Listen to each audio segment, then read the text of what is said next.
there. 7 tips, 7 ideas on lowering your churn, keeping clients longer, increasing retention, increasing client value, and ultimately scaling a more stable agency. Without any further ado, guys, let's jump right in to 7 ideas on lowering churn. All right, guys, so churn for me is by far number one. How are we retaining clients long-term, guys? So just so you know, our agencies, the last 2 months, over 50% of our agencies haven't lost one client, not one client. It takes so much pressure off your sales. It allows you to grow and scale so much more efficient. The number one thing, guys, I see agencies doing right now, and I see coaches coaching on it all the freaking time, is the one call close. Oh man, this is so sexy. Closing a deal in just one call. Guys, it's worthless. It adds no value to the agency whatsoever. How does that add value? How does that add long-term value? The only thing it does is it gives you the potential of not setting the right expectations, not understanding what the client's true goals are, not understanding, like, did the client really want this service? Or are they just signing up because you're a good salesperson? Are they gonna cancel or ask for a refund in 2 weeks? Are they gonna be a frustration? Are they gonna be...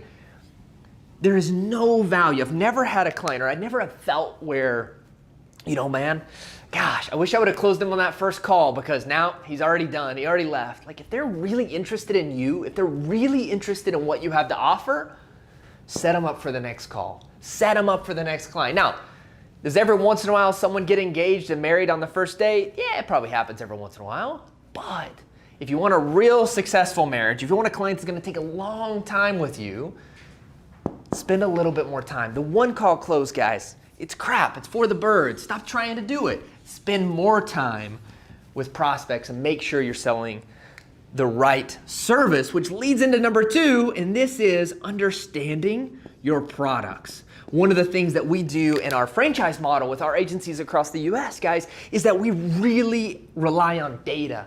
Like, what is really happening? What products are keeping clients a really long time? What services are keeping them a long time? What are all the different things that are helping our clients be clients for a really long time, right? And one of the number one things, number 2 on this list, is what products are we selling them, guys? We know, in the big 3, did a study with WordStream not too long ago. What we found was Facebook ads, on average, had 25% turnover.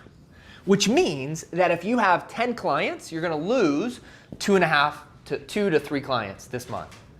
2 to 3 clients out of 10, right? If you've got 4 clients this month, you're gonna lose 1, all right? And more than likely, this is how your agency has been able to grow. Now, at scale, this is really difficult because once you get up to 20 clients, guys, now you're losing 5 clients every single month. It's really difficult, right? Understanding PPC, which is paid on Google or Bing or Yahoo or any of them, we're seeing anywhere from 10 to 12% churn. And this is across the US, 10 to 12%, right? And then with SEO, on average, we're seeing around 5%. Are you understanding your data and your products? Oh, but JC, my churn for Facebook is only 5%. Cool, go sell the crap out of it, let's roll. But if you're seeing that, man, JC, you're right, like, once I get to this 20 client mark, it starts getting really, really difficult for me to scale. Maybe it's because you're not selling the right products. We lead a lot and we sell a lot of SEO, which means it drives down our churn. Oh, by the way, doesn't mean that we don't sell Facebook. It just means that we attach typically our revenue to something really strong. Guys, if you want to scale your agency, you got to understand the products that you're selling and the likelihood of them lasting a really, really long time with your clients. Product really matters. The other thing is this is huge, is lead source. Where are you actually, that's a D, where are you actually getting these leads? Here's what I'm seeing, not to knock Facebook again, but a lot of people, a lot of agencies out there they're running Facebook ads. They're getting Bob when he's on the toilet and he's bored and he's trying to figure out how to grow his business because he hates life or I don't know, whatever. And he sees the stinking ad and the ad is like, I mean, it's selling the world, right? Guaranteed leads, guaranteed, whatever. We're seeing a really high churn rate on services sold by ads. Here at Hyde, our franchises, we have things like we have a big partnership, one of my favorite ones. It was with Dave Ramsey. We have a lot of alignment with Dave Ramsey, with EntreLeadership, and what they do over there, what they stand for, what they believe in. We're getting leads from Dave Ramsey. We're paying anywhere from $100, $150, and sometimes $75 cost per lead for these type of leads. These are referral leads, right? What do you think? This isn't rocket science, right? A strategic partnership with someone that's going to bring you clients versus Facebook ads. What clients do you think have the more potential to stay longer? At Height, with our franchises, we really focus on how can we get higher level partnerships? How can we get higher level systems and operations that bring in clients that are going to stay longer? Lead source. Pay attention, guys, to your lead sources and how long those clients are actually taking. I think we're on number 3 or number 4. I get lost. I think it's number 4. But this ties into number 2, guys. And this is, all these are big. I'm telling you, these are so big, all right? We work with all of our agencies on doing audits. Taking time, this is where that second call, that third call comes in. Taking time to do audits is so crucial. Guys, I can't tell you how many clients I dig into and I'm like, shoot, yeah, I'm happy with my PPC company or da-da-da. And we dig in and either one of 2 things can happen. Normally it's not in the middle. Normally 1 or 2 things. Number 1, they suck. And so I can look at their campaign and be like, look, dude, you spent $600 on this campaign. You haven't generated 1 lead. You spent $800 here when you could be spending that much, and I can show them very specifically on how they could do better. Here's the cool thing. Let's say they do suck. Let's say these guys are investing in SEO or investing in PPC, and they're getting, I don't know, I log into their account, they're getting $400 cost per lead. Well, on your 1 call close, you would have just said, man, what's the best I can do? I think I can get $80 cost per lead. Well, if you would have known this, would you have said 80? If you would have known that the client currently is getting $400 cost per lead, are you going to sell him on 80? No. You're going to examine this. You're going to look, client, $400. Man, I feel really confident I can get your cost per lead down to 200, maybe even less, right? So auditing allows us to have the power to set really, really good expectations, to come up with a really, really good game plan. Every once in a while, I audit an account that, guess what? It's amazing. I look into it, they're like, oh gosh, this Facebook ad company I'm using now, they absolutely suck, they're terrible, I don't get anything, it's just crap, da-da-da-da-da. Well, my 1 call close, I'm just selling, right? I don't care. But in the audit, I'm finding out man, they're doing the same strategies I would do. They're doing the same exact tracking and type of ads and copy that I would do.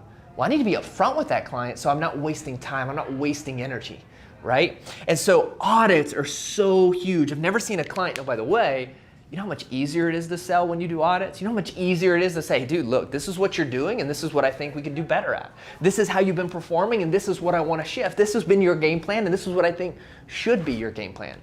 When you have that knowledge, it's so powerful to be able to sell.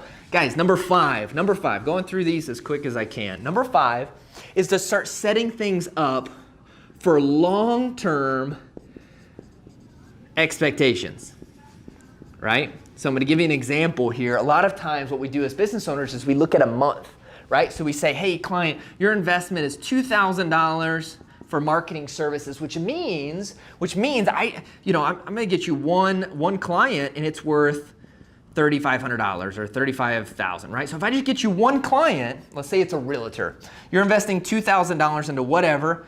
If I get you 1 house for sale at 3%, you made back your money. This is incredible. But what happens is, guys, from a psychological standpoint, we're talking, the whole conversation is about what we're gonna do in what? In 1 month. 1 month. We need to set that expectation a month longer. How I should be doing this is, hey client, your investment this year is gonna be $24,000. In fact, since you make $3,500 on every single house you sell, we need to sell 9 houses over the next year. You see, now we're setting this expectation on a year. If I'm doing SEO, I'm even separating it longer. I'm saying, look, over the next 2 years, you're gonna invest 50 grand. And let's say, if I sell you 15 houses over the next 2 years, you make back your money. In fact, if I sell you 1 big house, we're crushing it, right? But I'm setting them up. Everything I talk about is 1 year, 2 years, 3 years. We're talking long term. We're not talking about what we can do in 1 month. Guys, when you set expectations of a 1 month deal, you're setting yourself up for a really, really quick failure? I don't know. Yeah, I think that's the right word. Number 6, guys. Number 6, understanding churn. All right, so where do we put the blame? Where do we put the blame? It's sometimes really hard. And normally when we lose a client, there's a lot of factors involved here. But one thing I can tell you, with different services, and I'm gonna continue to go over the big 3 here, Facebook ads and PPC. Okay. SEO, in order to start getting like really solid results, in order to start really seeing changes, it's gonna take, in most cases, around 6 months to start seeing. Now, JC, like, of course, we're gonna start seeing impressions, we're gonna start seeing things move within a month, 2 months, but really 6 months is what my sales team should be setting the expectation as. For Facebook ads, I like to say 3 months.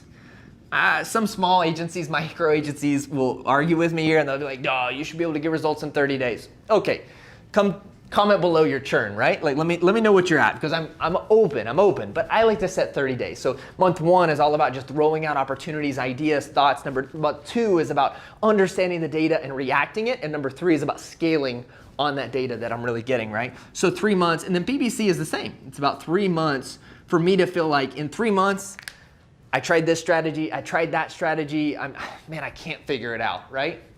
If a client cancels in 4 months or 2 months or 1 month, this is not a product issue. It's a sales issue. If this client cancels in 30 days, this is not a product issue. This is a sales issue, right? So for me, I divide it, it's kind of hard, right? I divide it, sales is if it's under this. Okay, this is an expectation setting issue.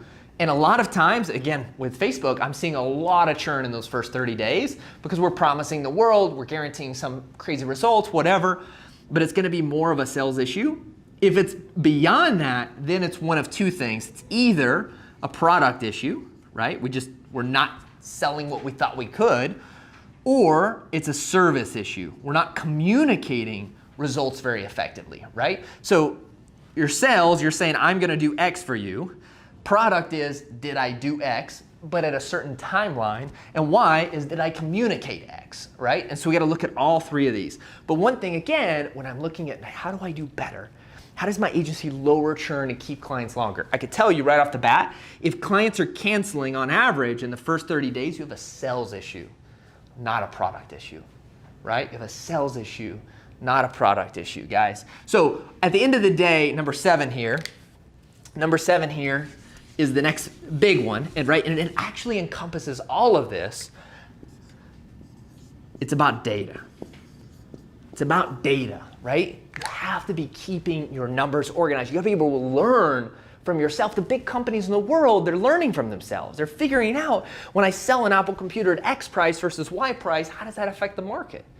Whenever I target this type of demographic versus this, how does that work out?